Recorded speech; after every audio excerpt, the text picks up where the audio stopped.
تو یہ سحری کے وقت میں جاگنا اور کچھ نہ کچھ سحری کی نیت سے کھا پی لینا یہ برکت کا باعث بھی ہے، اور حضور نبی اکرم صلی اللہ علیہ وسلم کی سنت بھی ہے، اور اس لحاظ سے بھی فائدہ مند ہے کہ جو آدمی اس وقت جاگ جاتا ہے، ایک تو فجر کی نماز جماعت کے ساتھ بھی اس کو مل جاتی ہے، اور 2-4 رکعات تہجد کی پڑھنے کی بھی توفیق حاصل ہو جاتی ہے۔ سستی اور کاہلی کی وجہ سے یا رات دیر تک جاگنے کی وجہ سے اس برکت والے عمل کو ترک نہیں کرنا چاہیے۔ دوسری بات روزے کی نیت کے حوالے سے ہے کہ سحری کھانا روزے کی نیت سے، یہی روزے کی نیت ہے، الگ سے کوئی نیت کے الفاظ کہنے کی ضرورت نہیں ہے۔ لہذا اگر کسی آدمی نے سحری کھائی اور اس کا ارادہ یہی ہے کہ بھئی کل روزہ رکھنا ہے، تو بس یہی نیت ہے، اسی کو روزے کی نیت کہا جاتا ہے۔ زبان سے اگرچہ وہ کوئی الفاظ نہ بھی کہے، اس سے کوئی فرق نہیں پڑتا، یا دل میں نیت کر لی کہ میں آنے والے دن کا روزہ رکھنے کی نیت کرتا ہوں، تو یہ بھی کافی ہے۔ بس دل میں نیت ہو جائے، زبان سے الفاظ کا کہنا ضروری نہیں ہے۔ تاہم کوئی کہہ دے تو اس سے بھی کوئی فرق نہیں پڑتا، اس میں بھی کوئی مذائقہ نہیں۔ پھر جب روزے کی نیت کر لی تو اس کے بعد پھر کھانا پینا یہ ساری چیزیں ترک کرنا ضروری ہو جاتا ہے۔ سرکار دو عالم صلی اللہ علیہ وسلم نے یہ بات بھی ارشاد فرمائی تھی کہ بہت سے ایسے لوگ ہیں جنہیں سوائے بھوکا پیاسا رہنے کے کچھ بھی حاصل نہیں ہوتا۔ اس سے یہ بات معلوم ہوتی ہے کہ روزہ صرف کھانے پینے کو چھوڑ دینے کا نام نہیں ہے، روزے کے اندر اور بھی بہت ساری چیزیں داخل ہیں۔ اللہ جل شانہ اور حضور نبی اکرم صلی اللہ علیہ وسلم کی طرف سے منع کردہ جتنی چیزیں ہیں ان سے اجتناب کرنا، ان کو ترک کرنا، یہ بھی روزے کا حصہ ہے۔ لہذا جہاں ہم کھانا پینا ترک کرتے ہیں، وہیں ساتھ ساتھ ہمیں لازم ہے کہ ان گناہوں کو بھی ترک کریں جو ہماری زبان سے سرزد ہوتے ہیں، ان گناہوں کو بھی ترک کریں جو ہماری نگاہوں سے سرزد ہوتے ہیں، ان گناہوں کو بھی ترک کریں جو ہمارے دلوں سے سرزد ہوتے ہیں، ان گناہوں کو بھی ترک کریں جو ہمارے ہاتھ پاؤں اور دیگر اعضاء و جوارح سے سرزد ہوتے ہیں۔ صرف پیٹ کو بھوکا رکھنا یہ روزے کے لیے کافی نہیں ہے، اس سے روزے کی برکات ثمرات حاصل نہیں ہوتی۔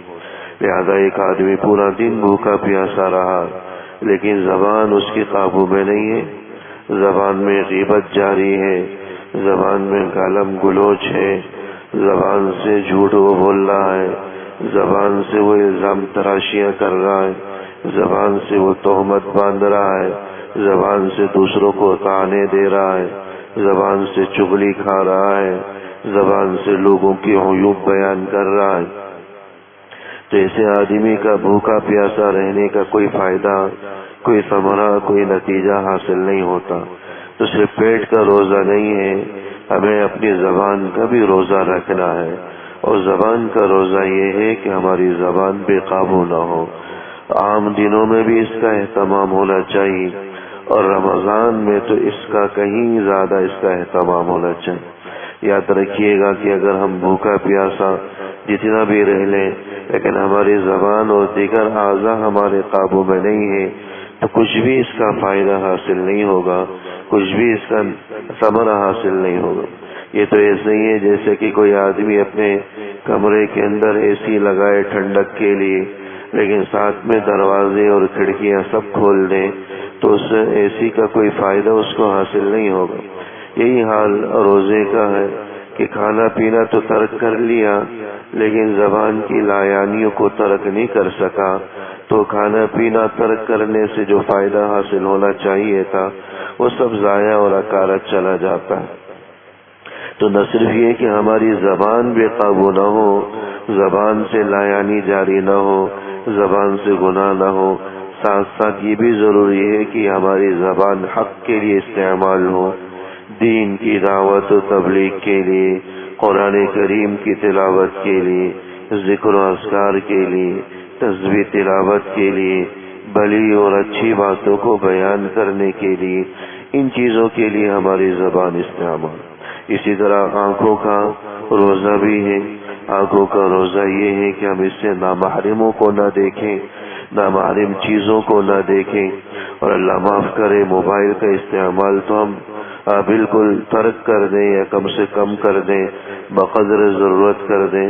یہ موبائل کی وبا ہے جس نے ہماری آنکھوں کے پردے کو چھین رکھا ہے۔ ہمارے آنکھوں کا پردہ اس موبائل کی نحوست کی وجہ سے ختم ہو کر رہ چکا ہے۔ اچھے بھلے دیندار ہیں جو اس بے پردگی کا شکار ہیں۔ لوگ سمجھتے ہیں کہ شاید راہ چلتی بھی کسی خاتون کو نہ دیکھنا صرف یہی پردہ ہے۔ نہیں، موبائلوں اور ان آلات کے اندر بھی نامحرموں کا دیکھنا ویسے ہی گناہ ہے جس طرح باہر راہ چلتی ہوئی کسی خاتون کو دیکھنے میں گناہ ہے۔ تو جس طرح اس سے ہمارا روزہ اور اس کی برکات ثمرات ضائع چلی جاتی ہیں، ایسے ہی ان آنکھوں کے غلط استعمال سے ہمارے روزے کی برکات ثمرات ضائع ہو جاتی ہیں۔ اس لیے ناجائز اور حرام چیزوں کو ترک کرنا، ان کے دیکھنے سے اجتناب کرنا، یہ بھی ہمارے روزے کا حصہ، یہ آنکھوں کا روزہ ہے، یہ آنکھوں کا روزہ۔ پھر جس طرح ناجائز چیزوں کو ترک کرنا ضروری ہے، ایسے ہی ضروری ہے کہ ہماری آنکھیں جائز چیزوں کو دیکھیں۔ لہذا یہ قرآن کریم دیکھ کر تلاوت کرنے کے لیے استعمال ہو۔ قرآن کریم یہ آنکھیں اپنے والدین کو دیکھنے کے لیے استعمال ہو، دیگر محرموں اور ان بچوں پر شفقت بری نگاہ کے لیے استعمال ہو۔ اللہ اس کے رسول کی حرام کردہ چیزوں سے ان نگاہوں کو روکنا یہ نگاہوں کا روزہ ہے۔ کانوں کا روزہ ضروری ہے کہ غلط چیزوں میں اس کا استعمال نہ ہو، ناجائز چیزیں نہ سنیں، میوزک والی چیزیں نہ سنیں، غیبت نہ سنیں، چغلی نہ سنیں، اور کسی کی جو ہے نا بہتان ترازیاں نہ سنیں، طعنے نہ سنیں، الزام تراشیاں نہ سنیں۔ ان ساری چیزوں کو ترک کرنا یہ روزے کا ایک جز ہے، روزے کا ایک بڑا حصہ ہے۔ اس کے بغیر ہمیں روزے کی برکات اور روزے کی ثمرات حاصل نہیں ہو سکتی۔ انہی چیزوں کو اللہ کی حرام کردہ چیزوں سے روکنے کا دوسرا نام تقویٰ ہے، جو روزے کا سب سے بڑا مقصد ہے۔ قرآن کریم اللہ جل شانہ نے فرمایا تھا کہ یا ایھا الذین آمنوا کتب علیکم الصیام کما کتب علی الذین من قبلکم لعلکم تتقون، کہ لوگوں تم پر روزہ فرض کیا گیا ہے جس طرح کہ پچھلے لوگوں پر فرض کیا گیا تھا، تاکہ تم تقوی حاصل کرو۔ اور تقوی حاصل انہی چیزوں سے ہوتا ہے کہ ہم اپنی نگاہوں کی حفاظت کریں، اپنی زبان کی حفاظت کریں، اپنے کانوں کی حفاظت کریں، اپنے پیٹ کی حفاظت کریں، ہاتھ پاؤں اور دیگر اعضاء و جوارح کی حفاظت کریں۔ ان ساری چیزوں کی حفاظت سے جو چیز حاصل ہوتی ہے وہ تقویٰ ہے، جو روزے کا اور رمضان المبارک کا خاص مقصد ہے۔ مقصد حاصل اگر نہ ہو، صرف ہم بھوکے پیاسے رہ جائیں تو سوائے بھوکا پیاسا رہنے کے کچھ بھی حاصل نہیں ہوگا۔ اس لیے ان ساری چیزوں میں احتیاط کرنا، کم سے کم 1 مہینے کے لیے ٹی وی کو بند کر دیں، کوئی جائز پروگرام دیکھنے سے بھی احتیاط کریں۔ بہت سے لوگ سمجھتے ہیں کہ بھئی کوئی اچھا پروگرام، دینی پروگرام چل رہا ہے، تو یاد رکھیے گا اس دینی پروگرام کی آڑ میں بھی 20 قسم کے ناجائز اشتہارات چل رہے ہوتے ہیں۔ ہمیں اس دینی پروگرام کی آڑ میں بھی ناجائز چیزوں کو دکھلایا جا رہا ہوتا، بس اوقات اس میں خواتین بھی ہوتی۔ اس لیے 1 مہینے کے لیے ان ساری چیزوں کو ترک کریں۔ اگر سننا بھی ہے تو کسی درس کے اندر بیٹھ جائیں، کوئی ریکارڈنگ تلاوت قرآن کریم کی سن لی جائے، یا قرآن کریم کی کوئی تفسیر سن لی جائے، قرآن کریم کی یا حدیث کی کوئی تشریح سن لی جائے، بس ان چیزوں میں اپنا وقت صرف کریں، لایانی اور دیگر لغویات میں، اور اس سے بھی کہیں بڑھ کر فضول بیٹھکوں میں، فضول مجلسوں میں بیٹھنے سے گریز کریں۔ سیاسی محاذ آرائیاں جاری ہیں ہمارے ملک میں. ہماری مجلسوں کا سب سے بڑا جو ٹاپک ہوتا ہے وہ سیاسی بحثیں ہوتی ہیں. یاد رکھیے گا کہ یہ بھی ہمارے روزے کی برکات کو ثمرات کو ضائع کر دیتی ہیں. جو کچھ تلاوت کی، جو کچھ نمازیں پڑھی، وہ سب ہماری ضائع چلی جاتی ہیں ان لایانی اور فضول قسم کی بحثوں میں پڑھ کر. تو اس قسم کے مباحث میں الجھنے سے بالخصوص گریز کریں.